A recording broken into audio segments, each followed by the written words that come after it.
दोस्तों, बुजुर्गों और अजीजान ग्रामी, कौन मुसलमान ऐसा होगा जो रमज़ान के महीने की अजमत और बरकत से वाकिफ ना हो।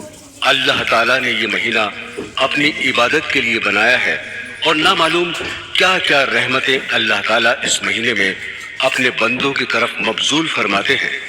हम और आप इन रहमतों का तसव्वुर भी नहीं कर सकते। इस महीने के अंदर बाज आमाल ऐसे हैं जिनको हर मुसलमान जानता है और उस पर अमल भी करता है। मसलन इस माह में रोजे फर्ज है। अल्हम्दुलिल्लाह मुसलमानों को रोजा रखने की तौफीक हो जाती है और तरावीह के बारे में मालूम है कि ये सुन्नत है और मुसलमानों को इसमें शिरकत की सआदत हासिल हो जाती है लेकिन इस वक्त एक और पहलू की तरफ तवज्जो दिलाना चाहता हूँ। दोस्तों, आमतौर पर यह समझा जाता है कि रमज़ानुल मुबारक की खुसूसियत सिर्फ ये है कि उसमें रोजे रखे जाते हैं और रात के वक्त तरावीह पढ़ी जाती है और बस, इसके अलावा और कोई खुसूसियत नहीं। इसमें तो शक नहीं है कि ये दोनों इबादतें इस महीने की बड़ी अहम इबादत में से हैं। लेकिन बात सिर्फ यहाँ तक ख़त्म नहीं होती, बल्कि दर हकीकत रमज़ानुल मुबारक हमसे इससे ज़्यादा का मुतालबा करता है। और कुरान करीम में अल्लाह जल्ल शानहू ने इरशाद फरमाया है कि मैंने जिन्नात और इंसानों को सिर्फ एक काम के लिए पैदा किया और वो ये कि मेरी इबादत करें। गोया अल्लाह ताला ने इंसान की तख्लीक का बुनियादी मकसद ये बताया कि वो अल्लाह की इबादत करे। यहाँ बाज लोगों को, खासकर नई रोशनी के लोगों को ये शुबा होता है कि अगर इंसान की तख्लीक का मकसद सिर्फ इबादत था तो इस काम के लिए इंसान को पैदा करने की क्या जरूरत थी। ये काम तो फरिश्ते पहले से बहुत अच्छी तरह अंजाम दे रहे थे और वो अल्लाह की इबादत, तस्बीह और तक़दीस में लगे हुए थे।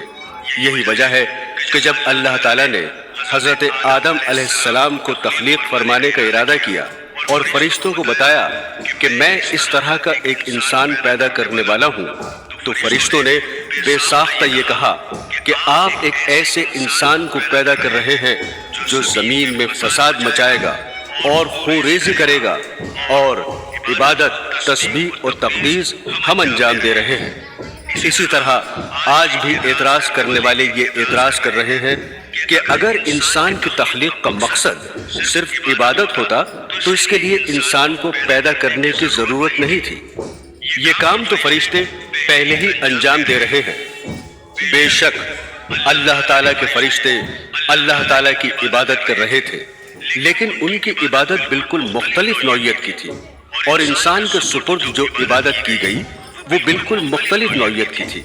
इसलिए कि फरिश्ते जो इबादत कर रहे थे उनके मिजाज में इसके खिलाफ करने का इम्कान ही नहीं था। वो अगर चाहे कि इबादत ना करें तो उनके अंदर इबादत छोड़ने की सलाहियत नहीं। अल्लाह ताला ने उनके अंदर से गुनाह करने का इम्कान ही खत्म फरमा दिया और ना उन्हें भूख लगती है, ना उनको प्यास लगती है और ना उनके अंदर शहवानी तकाजा पैदा होता है। हत्ता कि उनके दिल में गुनाह का वसवसा भी नहीं गुजरता। गुनाह की ख्वाहिश और गुनाह पर इक़दाम तो दूर की बात है। इसलिए अल्लाह ताला ने उनकी इबादत पर कोई अजर व सवाब भी नहीं रखा, क्योंकि अगर फरिश्ते गुनाह नहीं कर रहे हैं तो उसमें उनका कोई कमाल नहीं, और जब कोई कमाल नहीं तो फिर जन्नत वाला अजर व सवाब भी मुरतब नहीं होगा। मसलन एक शख्स बीनाई से महरूम है, जिसकी वजह से सारी उम्र उसने न कभी फिल्म देखी, न कभी टीवी देखा और न कभी गैर महरम पर निगाह डाली। बताइए कि इन गुनाहों के ना करने में उसका क्या कमाल जाहिर हुआ।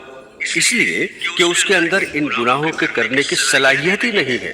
लेकिन एक दूसरा शख्स जिसकी बीनाई बिल्कुल ठीक है, जो चीज चाहे देख सकता है, लेकिन देखने की सलाहियत मौजूद होने के बावजूद जब किसी गैर महरम की तरफ देखने का तकाजा दिल में पैदा होता है, वो फौरन अल्लाह ताला के खौफ से निगाह नीची कर लेता है। अब बज़ाहिर दोनों गुनाहों से बच रहे हैं, लेकिन दोनों में जमीन आसमान का फर्क है। पहला शख्स भी गुनाह से बच रहा है और दूसरा शख्स भी गुनाह से बच रहा है, लेकिन पहले शख्स का गुनाह से बचना कोई कमाल नहीं और दूसरे शख्स का गुनाह से बचना कमाल है। लिहाजा اگر ملائکہ صبح سے شام تک کھانا نہ کھائیں تو یہ کوئی کمال نہیں، اس لیے کہ انہیں بھوک ہی نہیں لگتی اور انہیں کھانے کی حاجت ہی نہیں، لہٰذا ان کے نہ کھانے پر کوئی اجر و ثواب بھی نہیں۔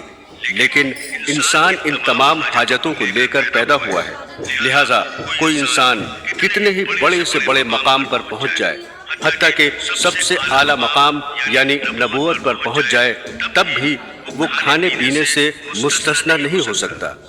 چنانچہ کفار نے انبیاء پر یہی اعتراض کیا، جس کے بارے میں قرآن پاک میں ارشاد ہوا، یہ رسول کیسے ہیں جو کھانا بھی کھاتے ہیں اور بازاروں میں چلتے پھرتے بھی ہیں۔ تو برادران اسلام، کھانے کا تقاضا انبیاء کے ساتھ بھی لگا ہوا ہے۔ اب اگر انسان کو بھوک لگ رہی ہے لیکن اللہ کے حکم کی وجہ سے کھانا نہیں کھا رہا ہے تو یہ کمال کی بات ہے۔ اس لیے اللہ تعالیٰ نے فرشتوں سے فرمایا کہ میں ایک ایسی مخلوق پیدا کر رہا ہوں جس کو بھوک بھی لگے گی، پیاس بھی لگے گی اور اس کے اندر شہوانی تقاضے بھی پیدا ہوں گے اور گناہ کرنے کے دائیں بھی ان کے اندر پیدا ہوں گے، لیکن جب گناہ کا دائیا پیدا ہوگا اس وقت وہ مجھے یاد کر لے گا اور مجھے یاد کر کے اپنے نفس کو اس گناہ سے بچا لے گا۔ اس کی یہ عبادت اور گناہ سے بچنا ہمارے یہاں قدر و قیمت رکھتا ہے، اور جس کا اجر و ثواب اور بدلہ دینے کے لیے ہم نے جنت تیار کر رکھی ہے، اس لیے کہ اس کے دل میں دائیا اور تقاضا ہو رہا ہے اور خواہشات پیدا ہو رہی ہیں اور گناہ کے محرکات سامنے آ رہے ہیں، لیکن یہ انسان ہمارے خوف اور ہماری عظمت کے تصور سے اپنی آنکھ کو گناہ سے بچا لیتا ہے، اپنے کان کو گناہ سے بچا لیتا ہے، اپنی زبان کو گناہ سے بچا لیتا ہے اور گناہوں کی طرف اٹھتے ہوئے قدموں کو روک لیتا ہے تاکہ میرا اللہ مجھ سے ناراض نہ ہو جائے۔ یہ عبادت کہ بس